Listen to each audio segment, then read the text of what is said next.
Mesa País. Un encuentro para el debate con voces que generan opiniones en Shirley Radio. Bueno, la noticia del día fue ayer y sigue siendo hoy que la multinacional estadounidense AT&T anunció el martes el cierre definitivo en Venezuela de las operaciones de DirecTV Latinoamérica con efecto inmediato.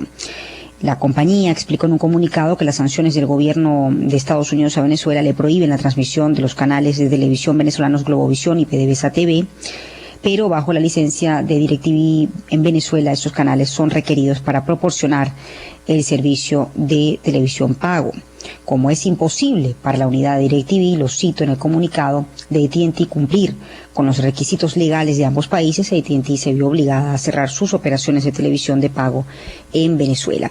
Así detalla el texto. Yo tengo una mesa país precisamente hoy sobre este tema, sobre la suspensión de sus operaciones en Venezuela. Me acompaña Evelyn González, presidente de la Cámara Venezolana de Televisión por suscripción, William Peña, periodista especializado en telecomunicación, y Fran Monroy, periodista especializado en informática y telecomunicación. Luego voy a conversar con Marianela Balbi, periodista y directora ejecutiva de IPIS Venezuela y de la ONG Libertad de Expresión. Buenos días y bienvenida, Evelyn, William y Fran. Los tengo ya en línea. Por aquí sí, por aquí te habla Fran Monroy. A ver, Fran, tengo a Fran y a William. ¿William ya lo tengo en línea? Se ha caído. Bueno, comienzo con Fran. Fran, ¿me escuchas? Adelante. Sí, cómo perfecto. No. A ver, ¿tenían ustedes que están dentro de la fuente algún tipo de información? ¿Por qué DirecTV se fue de esta manera tan abrupta? ¿O de que esto eventualmente ocurriría o los tomó por sorpresa? Muy por sorpresa, porque hasta la semana pasada había planes de lanzamiento de mercadeo de DirecTV en algunas cosas, y de hecho yo tenía una conversación muy cercana con ellos y no estaba previsto el tema de motos. Hasta el viernes pasado había una total normalidad de operación, hasta el lunes, en caso, sobre todo de la gerencia, del segundo orden de gerencia hacia abajo, el lunes nadie sabía nada, y el martes cayó esto como una bomba, que básicamente se puede resumir como, por el lado legal, la Comisión Nacional de Telecomunicaciones podía exigirle a DirecTV que no sacara estos canales, porque la ley resorte tiene un porcentaje neto de canales nacionales que tenía que cubrir todas las operadoras. Un 8% de los canales nacionales tienen que ser, mejor dicho, de los canales del total de canales de un operador de cable operadora, tiene que ser nacional. Entonces ese porcentaje se descuadraba si salía PDVSA, Globovisión y TV, como era lo que iba a pasar. Entonces hubo unas amenazas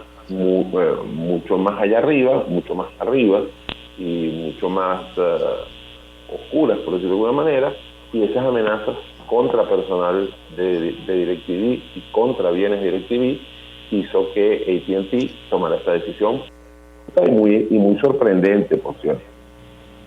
Ahora, tengo ya a William Peña en línea. William, buenos días y bienvenido, periodista especializado en telecomunicación.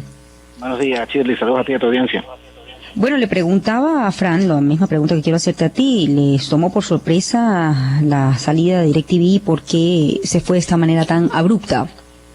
Sí, por supuesto.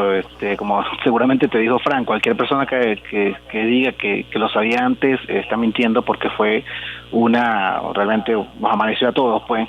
Y de una u otra manera, desde enero, uno ya venía analizando la situación por todo el tema de las sanciones, pero dentro de los escenarios, incluso con algunos ejecutivos que uno conversó, dentro de los escenarios posibles que tenía DirecTV en Venezuela, tenía el 1% de probabilidades. O sea, era el menos probable de todos, porque se pensaba que se podía llegar a algún tipo de acuerdo, negociación, algo podría pasar en ese transcurso del tiempo, y bueno, el día de ayer, cuando llega esa noticia, realmente todos nos quedamos como sorprendidos por lo que pasó, y lamentablemente no se ve que haya solución a corto plazo, porque al tomar esa decisión AT&T y despedir a 600 trabajadores, no creo que mañana los vuelva a recontratar para poder volver a activar el negocio en Venezuela, ¿no? A ver, ¿cuántos usuarios, William, se ven afectados por la salida de DirecTV en Venezuela? ¿Y cómo queda el negocio de la televisión por suscripción en nuestro país? se ven afectados cerca de 2 millones, entre 2 y 2.2 millones de hogares, que eso indica entre cerca de 6 y 10 millones de usuarios que tenían acceso a la televisión, porque también hay que recordar que en Venezuela había entre 4 y 5 millones de decos en todos los hogares, porque hay hogares que tienen 2, 3 y 4 decos para poder ver la televisión. El mercado de la televisión en Venezuela queda literalmente golpeado, porque es prácticamente la mitad del mercado total la que se apagó de la noche a la mañana, y solamente quedan 3 operadores que pueden decirse grandes, entre esos Inter, que sería el más grande de todos, lo que tiene Cantv Satelital, pero el Cantv Satelital tiene un problema porque desde el 13 de marzo que se perdió el satélite, ya los usuarios de Cantv Satelital no tienen servicio. Después tendrías a Movistar, que de marzo del 2021 cesa operaciones en toda América Latina, también sería otro golpe, y después vendría Net1, Supercable y Net1, y otra gran cantidad de empresas pequeñitas de comunidades, que serían unas 350 más, pero eso no representa absolutamente nada, y la mayoría son piratas que le robaban o le contrataban la señal a DirecTV para poder ellos ofrecer servicios. O sea, un golpe fuerte para el país. Yo incluso lo conversaba ayer con varios colegas. Para mí es mucho más fuerte lo que pudo haber sido el impacto de RCTV, que además tú lo viviste, porque en aquel momento fue un canal y tenías otras alternativas. En este momento hay gente en zonas populares y en zonas de clase media alta que su única solución de ver televisión era DirecTV, y al apagarse esta posibilidad no tienen otra en el horizonte, no la tienen y no la van a tener por un tiempo importante. A ver, Fran, ¿era rentable el mercado venezolano para DirecTV Latinoamérica?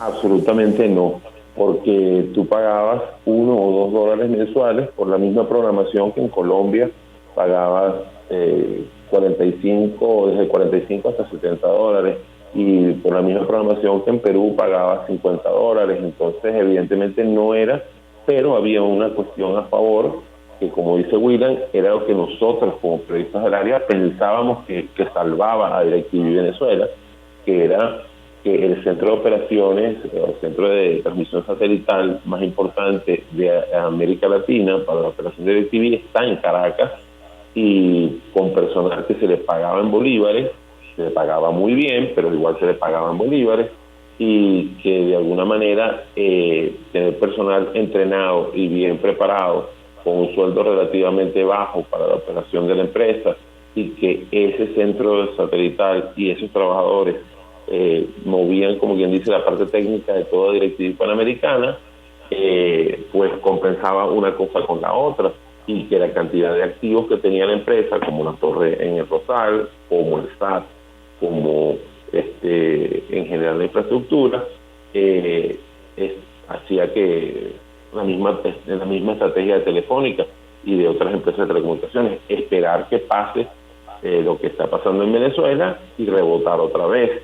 Nos sorprendió muchísimo que pasara esto. Curiosamente, la última vez que los periodistas de tecnología y telecomunicaciones estuvimos todos juntos en un evento fue en DirecTV, y qué curioso, jamás hubiésemos pensado que la última vez que los periodistas de telecomunicaciones y de tecnología en Venezuela íbamos a estar todos reunidos en un evento sería la última vez de DirecTV en Venezuela.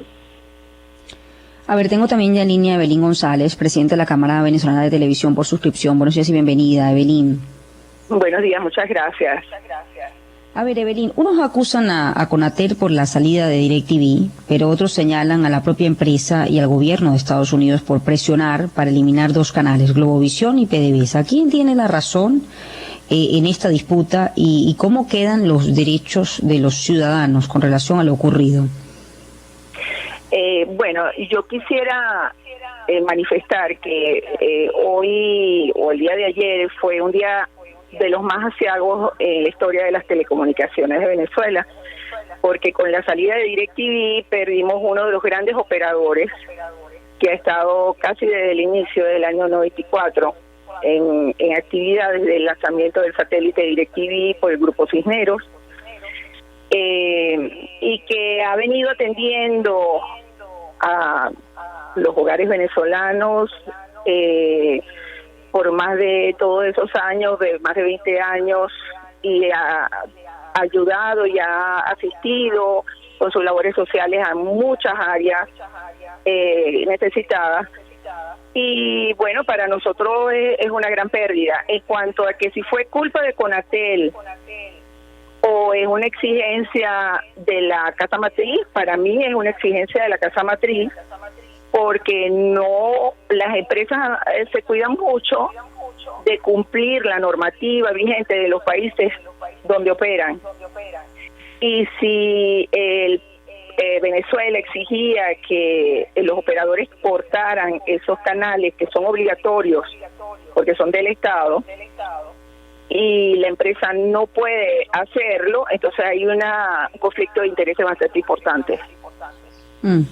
Ahora, Evelyn, ¿ustedes tenían información de que DirecTV se iría al menos de esta forma, de forma total? ¿Por qué se ha ido de forma tan abrupta? Yo comenzaría esa respuesta por decirte que este es un sector que viene sufriendo desde hace mucho tiempo una caída importantísima en sus ingresos. No es posible que un servicio de alta tecnología cueste $1. O sea, eso no es posible. Ninguna mente puede caber que te den un servicio por $1. Eso viene ocurriendo desde hace muchos años, hace más de 8 años. Entonces este sector se ha visto mermado, no ha hecho inversiones. Entonces, mantener un servicio aquí por otras consideraciones, bueno, claro, Venezuela siempre fue un sector muy importante, un país muy importante para la televisión por difusión, porque el mercado fue grande, fue impactante su crecimiento durante todos esos años. Entonces, aquí, con la partida de DirecTV, que fue sorpresiva para todos, es una pérdida que no es cuantificable, pues. Claro, los hogares quedan desasistidos, quedamos todos desasistidos, porque yo también soy usuaria de DirecTV, y en este momento el usuario no tiene alternativa inmediata para obtener el servicio de otro operador. Ahora, le pregunto a William, con relación a otros servicios de cable, luego me responderá también Evelyn y Fran. La pregunta es ¿por qué DirecTV tuvo más penetración que otros? Desde el punto de vista, digamos, tecnológico, era de más fácil acceso. Y si estos números que me has dicho afecta casi o puede afectar casi 10 millones de usuarios que han quedado sin el servicio. La pregunta es si otras casas pueden suplir el servicio que tenía DirecTV. Mira, Shirley, DirecTV logró esa penetración porque me recuerda que en Venezuela hay muchas zonas populares a donde las cableras o las empresas de televisión por cable que ofrecían servicios a través de fibra óptica no podían llegar. Para subir un cable, una de estas tecnologías, subir cerro o llegar a zonas complicadas, se necesitaba mucha inversión. Y si esas inversiones no eran de beneficio para el operador en los tiempos establecidos, tomaba la decisión de no hacerlo. Y por eso fue que este tipo de empresas como DirecTV, que era satelital, pudieron abarcar grandes zonas que los operadores de cable no podían abarcar. Y en eso te hablo todas las zonas populares, todos los cerros, las zonas de clase media alta que están en las montañas. Para que llegara allí es muy complicado. Y entonces DirecTV fue la solución. Por eso esa penetración tan grande que llegó a ocupar, incluso llegó a casi el 60% del mercado en algún momento. Hoy el resto de empresas no tienen posibilidades a menos que ofrezcan un servicio de internet, de televisión satelital, y para hacer eso pues tienes que hacer inversiones, tienes que contratar servicios de satélite, tienes que invertir en tecnologías, tienes que traer equipamiento, y eso no se hace de la noche a la mañana. Y la otra cosa es de si pueden llegar y pueden abarcar parte o capitalizar parte de lo que hoy en día ya no existe en las zonas densas de Venezuela, en las capitales pudiesen lograr una parte de ese negocio, pero también no es tan fácil, porque yo lo explicaba ayer, una cosa es el tubo matriz que pasa o la fibra que pasa por la zona donde tú vives, pero desde que pasa por esa zona tienes que tirar una una tecnología y tenía como una especie de ramales que cableabas a una central y de allí a la cabecera del edificio o de la casa y de allí desplegar el cable en casa. El promedio de inversión de eso son cerca de $400 por cada hogar. Ponte que haya bajado un poco más. Y las empresas hoy en día no tienen la capacidad de hacer eso. Antes te lo podían hacer porque tú, dentro de la factura, como te decía Fran hace unos minutos, tú podías pagar ese servicio financiado durante tanto tiempo. Y la empresa obtenía un retorno de esa inversión en los tiempos establecidos de su plan de negocios. Hoy en día no pueden hacerlo. ¿Qué está pasando ahorita? Que hay algunas empresas pequeñitas en algunas ciudades del país que le están comprando lo que se llama fibra oscura a algunos de estos operadores grandes y ellos están ofreciendo ese servicio, pero están cobrándole a esos clientes potenciales los $400 más un servicio en dólares adicionalmente mensual. ¿Qué pasa? Esto lo hacen porque los operadores grandes se ven limitados por todo el tema de regulaciones para poder hacer el servicio y poder cobrar lo que deberían cobrar. Y si lo hacen, en este caso el Conatel y el gobierno los van a sancionar. Mientras que una empresa pequeña, más chiquitica, como está pasando con los proveedores de internet inalámbrico, tiene la posibilidad de hacer este negocio un poquito más rentable para ellos. Pero desde el punto de vista de la capacidad de la gente para pagar eso, no todo el mundo va a tener la posibilidad de hacerlo. Esa es la realidad de lo que pasa. Por eso no vas a poder lograr que este servicio lo capitalicen los operadores que quedan en el corto plazo. O sea. A ver, Evelyn, voy contigo de nuevo y luego voy con Fran Monroy. Ahora que no está DirecTV, ¿qué opciones pueden tener los consumidores para continuar con el servicio de televisión por suscripción? Y sobre todo si las empresas competidoras pueden responder a un aumento de la demanda de sus servicios. Esa es una pregunta muy interesante porque en este momento existen dos empresas más que son satelitales. Una es Inter y la otra es Movistar. Y CanTV también es satelital, pero tiene muy pocos canales en su grilla, ¿no?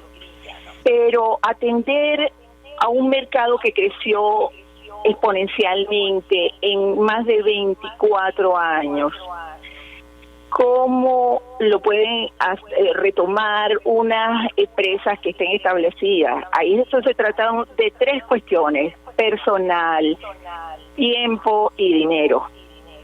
Entonces, esas tres cosas barren en contra del suscriptor que hoy en día se queda desasistido. A ver, Fran, ¿qué opciones podría tener aquellos que se han quedado sin el servicio? ¿Qué opciones reales? Es un rompecabezas. Hay una cuestión que es importante decir. DirecTV estaba normalmente, sobre todo en muchas casas, era el segundo operador de televisión que tenían. Normalmente tenían contratado Inter o Net1 para internet, telefonía y televisión, y tenían también DirecTV. En este caso hay un porcentaje de gente que quedamos salvados, pero por otro lado depende de dónde estés. Si estás en un sitio de difícil acceso, donde había muchos clientes de DirecTV, la única opción real que tienes es intersatelital, y no es una publicidad a esta empresa, sino que hay que tomar la precisión de que empezamos el año con 4 servicios de televisión por suscripción a través de satélite, y 3 ya no puedes, no tienes acceso a ellos. Entonces, CanTV, televisión satelital, como dijo William, a la muerte del satélite Simón Bolívar, murió ese servicio. DirecTV cerró operaciones y Movistar TV Digital no está añadiendo nuevos suscriptores, porque este servicio va a ser eliminado por Telefónica a nivel mundial en junio del año que viene. Entonces ya, si tú hoy quieres ser cliente de Movistar TV Digital, no puedes. Solo queda intersatelital, y en el caso de los sitios más urbanos hay ofertas de televisión por suscripción. El problema es que en este momento de la pandemia no podemos suscribirnos porque no hay quien se instale, y en este momento de cuarentena dentro de la pandemia mucha gente se va a quedar desasistida, lo cual es un golpe para la psiquis, porque de alguna manera, si algo ha resuelto el entretenimiento en esta pandemia, es en bajar los niveles de estrés. Y tengo por lo menos de 300 a 400 mensajes de seguidores míos en redes sociales pidiéndome cómo pueden resolver para la abuelita, para el abuelito, para la mamá este entretenimiento, porque se quedaron sin televisión por suscripción. Esto también es importante destacarlo, que ha sido un paliativo de la ansiedad de esta pandemia y de esta cuarentena, y que se quedaron sin servicio, pues. A ver, Evelyn, este tema, no sé si dentro de la Cámara Venezolana de Televisión por Suscripción se están haciendo las gestiones o ha habido conversaciones para lograr una solución y que regrese la señal de DirecTV a las pantallas de los venezolanos, a las casas de los venezolanos. ¿Hay gestiones? ¿Esto podría ser una medida que se revierta? No, porque eso es una decisión de la casa matriz. Yo creo que la casa matriz preservó el mercado venezolano por muchos años, a pesar de dar cuantiosas pérdidas y estar subsidiando la operación en Venezuela. Yo creo que eso fue muy significativo para nosotros, que aunque la mayoría se alegraba de que pagaba poco y que bueno, que yo casi tengo el servicio gratis, en realidad eso fue una acción en contra de nosotros mismos, porque este mercado dejó de ser atractivo. Era numeroso, pero financieramente no era bueno. Entonces, ajá. Entonces, que hasta ahora no creen que pueda ser revertida esta medida. Yo no sé, no te puedo contestar por AT&T, pero una vez que toma esa decisión de apagar Venezuela, yo creo que es una decisión formal, pues una decisión seria, o sea, no es una decisión... nosotros, para contarte la historia de las operadoras de la televisión por suscripción, hemos trabajado siempre seriamente, cuidando a los suscriptores, cuidando el servicio, haciendo las cosas bajo la ley, y así se ha comportado DirecTV durante toda su historia. Entonces, una vez que se sienten que están imposibilitados de cumplir con la ley aquí en Venezuela, pienso yo que es un problema fundamental para ellos y deciden retirarse. No sé qué pasará en el futuro. Ajá. De estos 10 millones bueno, está entre 2 a 2,5, pero se estima que pudiese afectar a los 10 millones, sí, de personas. Sí. ¿Se conoce cómo está estratificado? Es decir, desde el punto de vista socioeconómico, ese impacto que pudiese tener, ¿en cuántas casas se veía o no se veía? Sí. Eso es muy interesante, porque fíjate que la penetración que tenía DirecTV era a los estratos más bajos.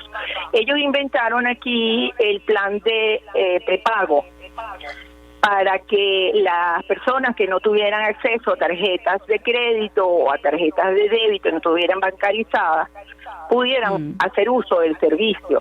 Eso popularizó muchísimo el servicio de DirecTV, tuvieron mucho éxito y la demanda fue asombrosa. Es más, no solamente Caracas, DirecTV llegaba a las zonas más recónditas del país, donde no veían televisión desde hacía años.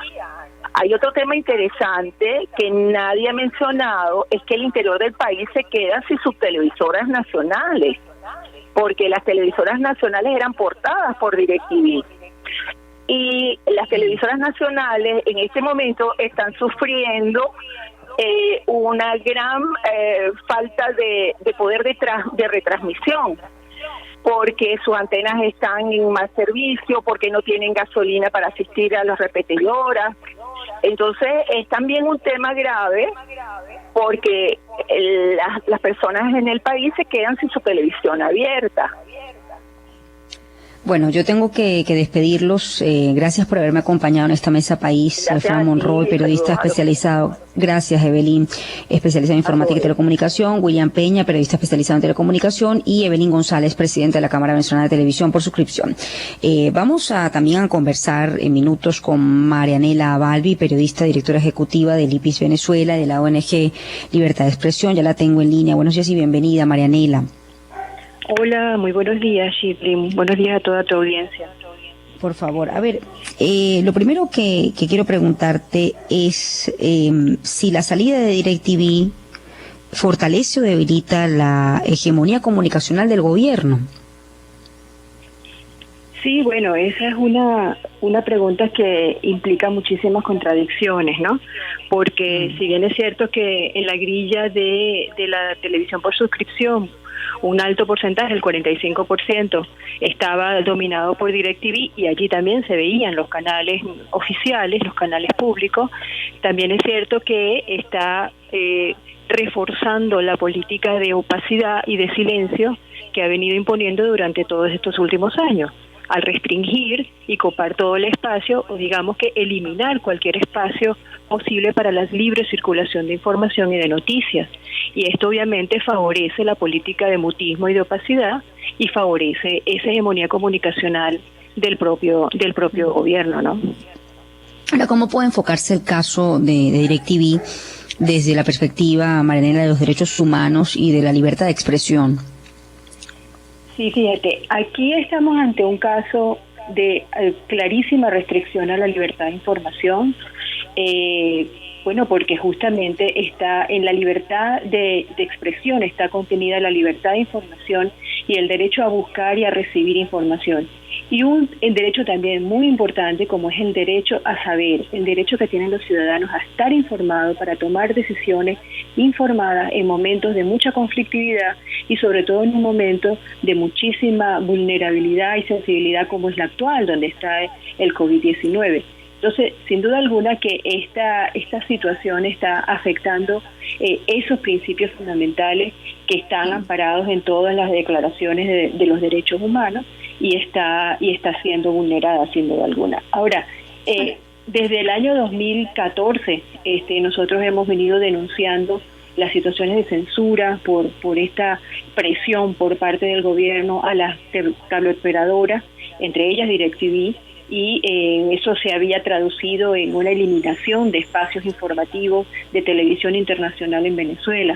Entonces vemos que esta es una medida, digamos que contradictoria, pero que va en esa misma línea de acción, ¿no?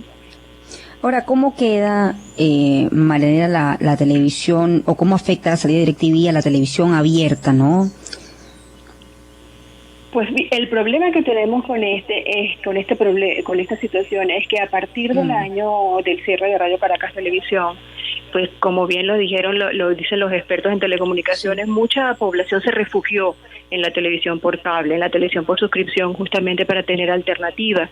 Y eso es uno de los principios fundamentales que se está vulnerando, la pluralidad y la diversidad de contenidos a los que tendríamos derecho en una sociedad democrática, ¿no? Ahora, yo creo que también aquí, Shirley, hay un tema de fondo y es la reacción o el porqué de esta decisión por parte de una empresa como DirecTV, que es subsidiaria de AT&T. O sea, el tema de fondo es que hay unas condiciones de legalidad en Venezuela totalmente adversas a la operatividad de estas empresas en Venezuela, y que es lo que ha empujado pues a que salgan las empresas de las líneas aéreas, las empresas de la agroindustria, las empresas de cantidad en todos los sectores y en todos los ámbitos, porque no hay condiciones legales, porque no hay Estado de Derecho para que se pueda justamente garantizar una operación. Y en este caso el Estado no está garantizando la operación o no está garantizando el derecho a la libertad y al libre flujo de información. Fíjate, Mariana, la televisión sigue siendo, al menos seguía siendo la principal fuente de información para millones de venezolanos, no el Internet, sino sobre todo en nuestro país, la fuente de información tradicional era la televisión. Ahora, eso podría ahora aumentar la desinformación, como hemos hablado, o de alguna manera la desconexión de los ciudadanos de los temas de interés público. Totalmente.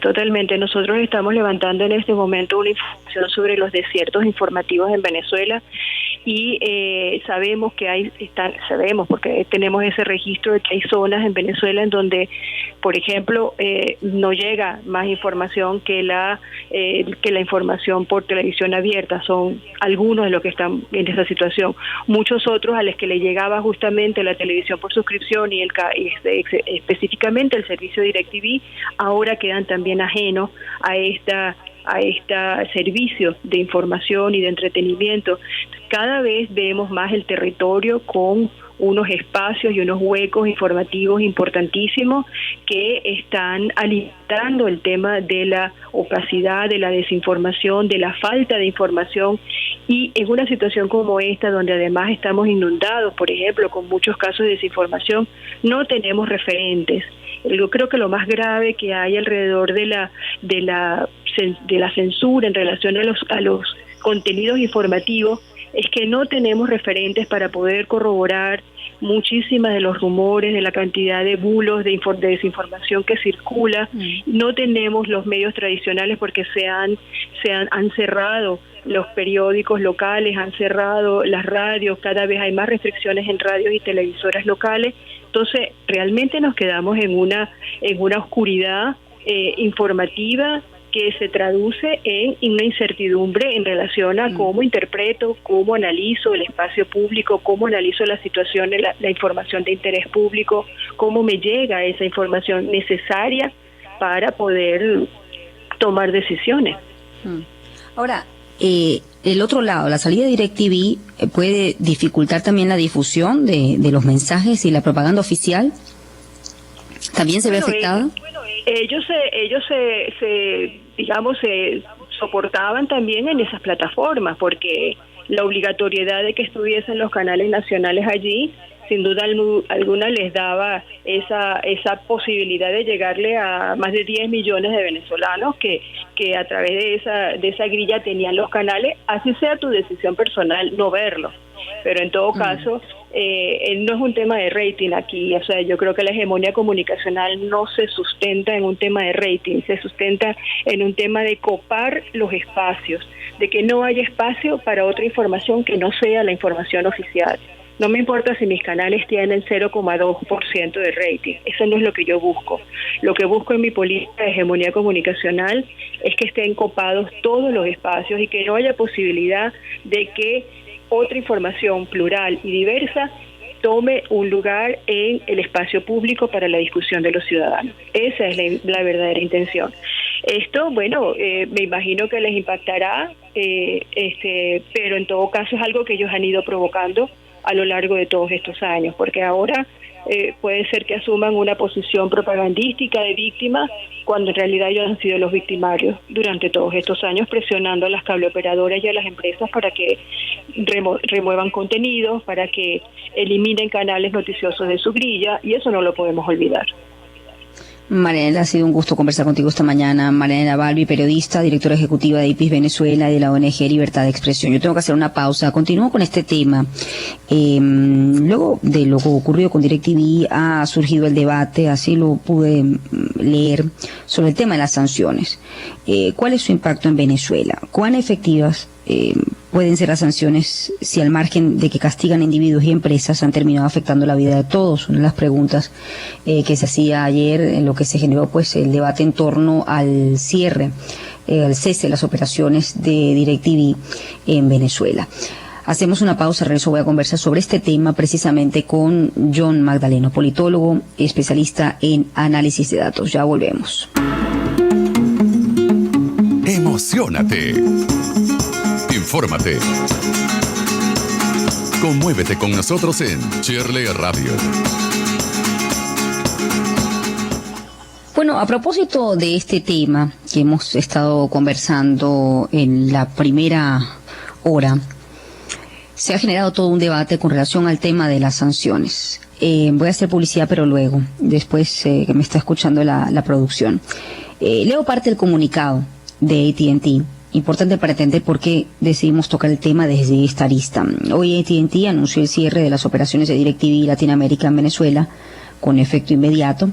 Las sanciones del gobierno de Estados Unidos en Venezuela han prohibido la transmisión de los canales Globovisión y PDVSA, ambos requeridos bajo la licencia para ofrecer servicio de televisión paga en Venezuela. Ante la imposibilidad, cito, para la unidad de AT&T, DirecTV de cumplir con los requisitos legales de ambos países, AT&T se ha visto forzado a cerrar sus operaciones de televisión paga en Venezuela, una decisión tomada por el equipo de liderazgo de los Estados Unidos, sin ninguna participación o conocimiento previo del equipo de DirecTV en Venezuela. Así reza el comunicado. Esto, lo que ha ocurrido ayer, ha generado un debate público con relación al tema de las sanciones. ¿Esto es justo con quien tienen derecho a desconectarse a sus hogares de una vida de privaciones y controles?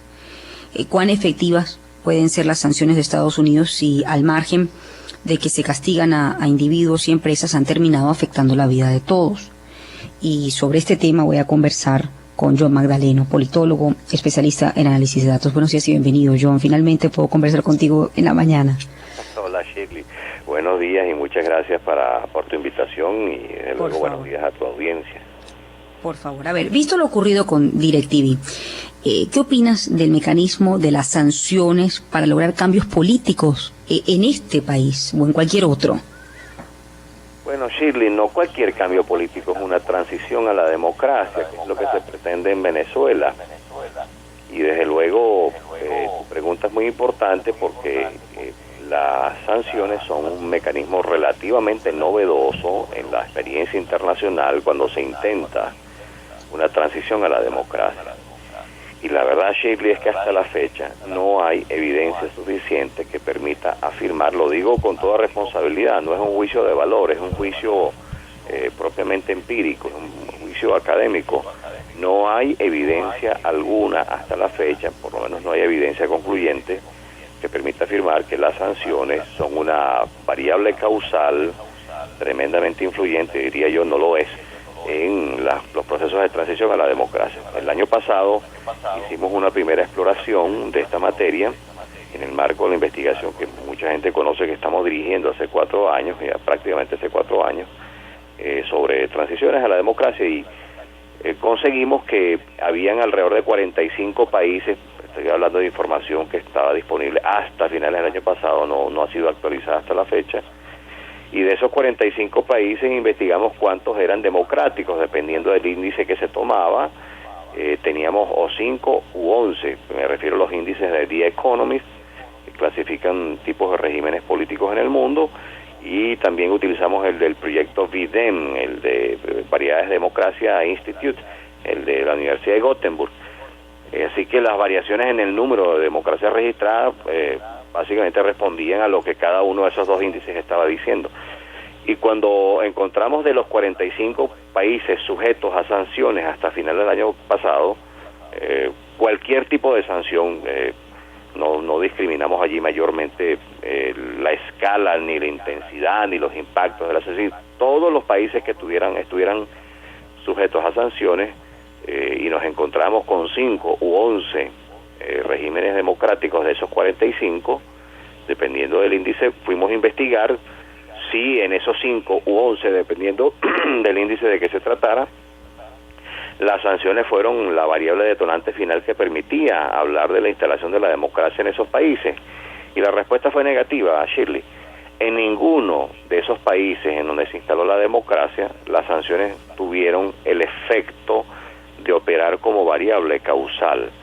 Entonces, claro está, este es un hallazgo que para nosotros es muy importante porque lo máximo, a lo sumo, a lo que hemos llegado es a encontrar que las sanciones plantean mayores dificultades sistémicas en los lugares en donde se aplica, allí especialmente donde son sanciones financieras, sanciones económicas, comerciales sobre el país en cuestión.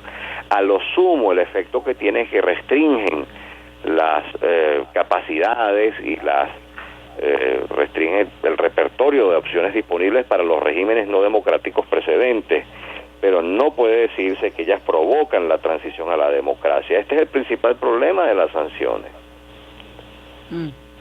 Está el caso Irán, es decir, no se logró o no se logra, digamos, un cambio de gobierno, pero sí se detuvo. Las sanciones obligaron a detener el programa nuclear y forzaron una negociación con Estados Unidos. Sí, como te digo, en efecto, las sanciones tienen otras utilidades. A veces fuerzan a regímenes autoritarios a tomar determinadas decisiones, a veces en efecto restringen tanto su margen de maniobra que provocan negociaciones con esos regímenes. Todo eso es cierto, pero no provocan la transición democrática propiamente. Y esta es la limitación natural de las sanciones, y en general diría yo, yendo más allá, que sería la limitación de la diplomacia coercitiva. Ese es el set de política que se instrumenta cuando se intenta desde luego ejercer presión sobre un Estado, pero no puede decirse que la sanción, estoy hablando de la propia evidencia, no de mi juicio de valor, las sanciones no provocan las democratizaciones, ahí hay una diferencia importante. Pueden restringir su margen de maniobra, plantearle nuevas dificultades sistémicas, pero no son la variable que provoca la transición democrática. Ahora, en este caso, sobre todo con lo que ha ocurrido el día de ayer en Venezuela, caso DirecTV, ¿diría que la responsabilidad es de los señalados o del gobierno que impone las sanciones? Bueno, ahí hay un efecto, vamos a decir, doble, porque por un lado, DirecTV, en efecto, como tus anteriores entrevistados lo han señalado, DirecTV venía arrojando pérdidas en los años anteriores, desde hace unos cuantos años, y puedo conocer la historia porque tengo amigos allá adentro en DirecTV, y eso es correcto, eso lo que se ha dicho es correcto. La operación en Venezuela, en efecto, ya había dejado de ser atractiva para la casa matriz, y sin embargo se sostuvo la operación. Claro está, en fecha reciente la decisión responde a unos problemas legales que estaría encarando la casa matriz como una consecuencia natural de las sanciones, es decir, la operadora que hay en Venezuela tiene que responder a unos lineamientos de AT&T. Entonces, claramente, el origen de esta decisión no es ya un asunto de índole financiera, que era lo que venía ocurriendo en el pasado, y sin embargo se mantenían las operaciones en Venezuela. La razón última de la decisión de AT&T es, en efecto, que las sanciones le imponen un marco jurídico especialmente a esa empresa que es norteamericana. Entonces aquí empezamos a ver uno de los efectos, los llamados efectos colaterales, como se dice en algunos ámbitos. Bueno, ahí está un efecto colateral. Ya no solo se restringen capacidades o el repertorio de opciones disponibles para el gobierno, sino también para la ciudadanía. Entonces, por eso se ha insistido en que las sanciones no son la variable causal de una transición a la democracia. A veces, en efecto, termina perjudicando el repertorio de opciones disponibles de vida cotidiana, no solo del Estado, sino para los ciudadanos. Entonces, como yo decía meses atrás, hay que tomarse en serio la discusión acerca de quiénes son los peor perjudicados, los más perjudicados por las sanciones. Shirley, si las sanciones terminan restringiendo las opciones de vida cotidiana de la gente, si las sanciones terminan afectando el repertorio de opciones disponibles, si precarizan la vida cotidiana de la gente, entonces obviamente hay que sentarse a pensar en serio otras modalidades para restringir en todo caso las opciones de las autoridades. Pero si hay una precarización de la vida cotidiana, e incluso si se contribuye a una precarización socioeconómica, caramba, ¿no será que hay que revisar en serio el papel de las sanciones en la intención de promover una transición a la democracia? Porque es que no hay suficiente evidencia que permita decir que son las sanciones las provocadoras, las estimuladoras de las transiciones. Ahora, esto con relación al tema del impacto, ¿no?, que puede tener, incluso pudiese alinear el discurso o la acción de la ciudadanía opositora con relación al gobierno, que también pide la suspensión de sanciones, o sea, un reacomodo de la opinión pública con relación a este tema. Bueno, yo lo que observo evidentemente en un contexto en donde además hay pandemia es que la decisión de retirarse causa un efecto de malestar, pues. Es decir, ayer mucha gente que básicamente utiliza la televisión porque no tiene otra forma de recrearse, de entretenerse en la casa, bueno, ayer en efecto hubo expresiones de malestar. Yo tenía tiempo que no escuchaba un cacerolazo por donde vivo, y ayer escuché un cacerolazo.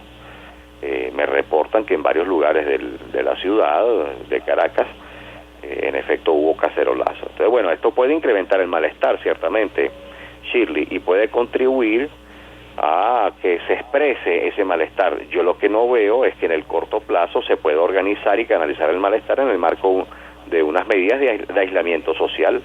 Es decir, ni podemos salir a protestar, esta es la verdad. Entonces, así como como te digo, que creo que tienes razón en la formulación de la pregunta, es decir, en efecto, esto irrita más a la gente. Si ya la gente venía experimentando una restricción de sus opciones de vida cotidiana, obviamente esta restricción adicional contribuye a una mayor irritación, a un mayor malestar. Pero ¿cómo se expresa ese malestar si en el marco de la pandemia ni siquiera podemos salir a expresarlo?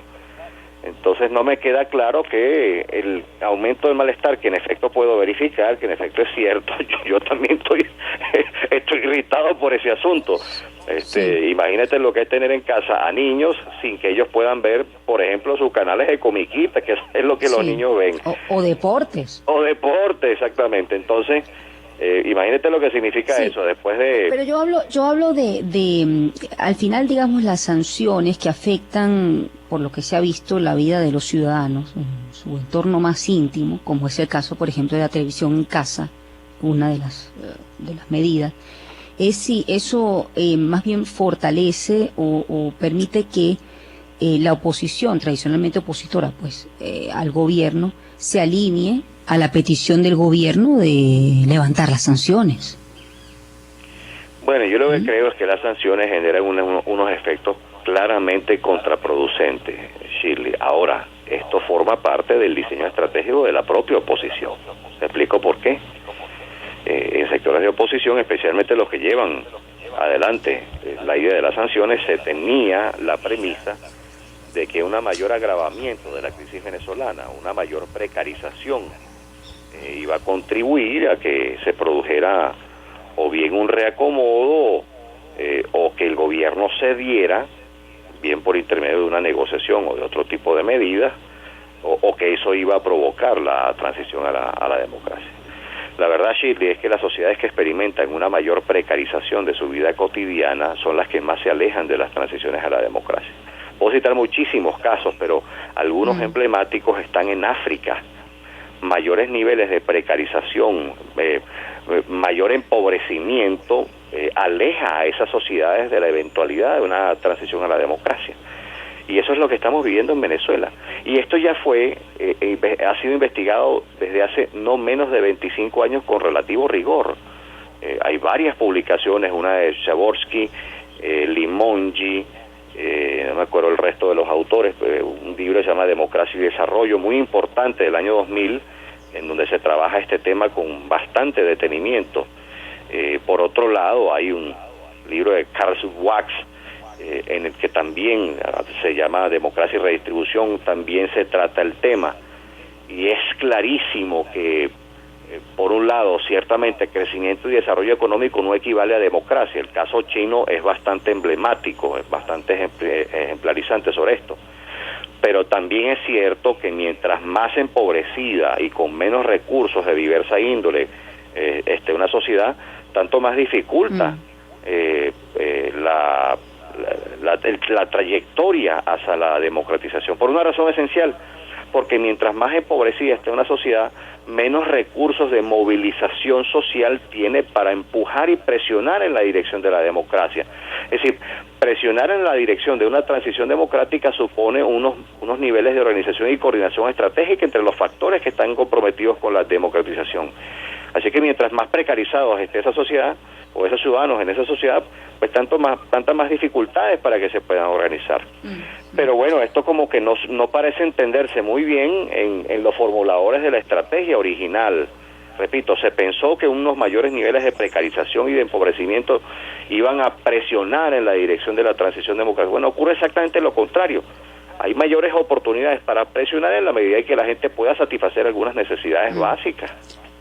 Ahora, John, si las sanciones no tienen ningún efecto, como entiendo, me has dicho, en el estudio y el seguimiento que han hecho con relación a este tema, no solo en Venezuela, sino a nivel y a escala mundial, la pregunta es, bueno, ¿cuál es la mejor vía para lograr una transición política pacífica o un cambio político en Venezuela, que ha sido la ruta que se ha establecido, o que estableció la inicial que estableció la Asamblea Nacional, o por lo menos que haya un acuerdo de gobernabilidad? Bueno, es una opción, pero claro está, promover una transición equivale a hacer esfuerzos en diversas dimensiones, en lo que he llamado en el pasado en diversos tableros. Si se desea de veras una transición pacífica, bueno, hay varias modalidades. Una es la transición negociada, pero claro está, en efecto la negociación no puede plantearse como una decisión altruista por parte de los decisores de un régimen autoritario.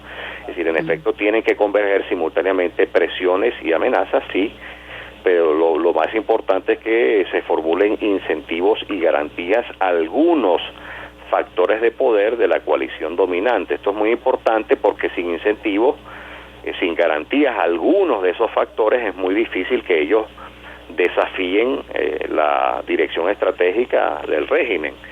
Así que esta es una modalidad concreta por intermedio de la cual se puede intentar.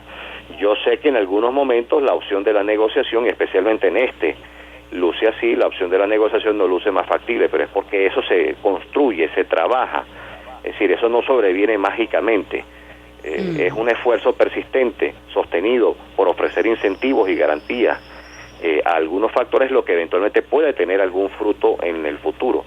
Otra modalidad para promover pacíficamente una transición a la democracia, me refiero a la experiencia internacional, no específicamente al caso venezolano, pero bueno, hay muchos casos involucrados en estas modalidades. Es la transición por conversión o por reforma.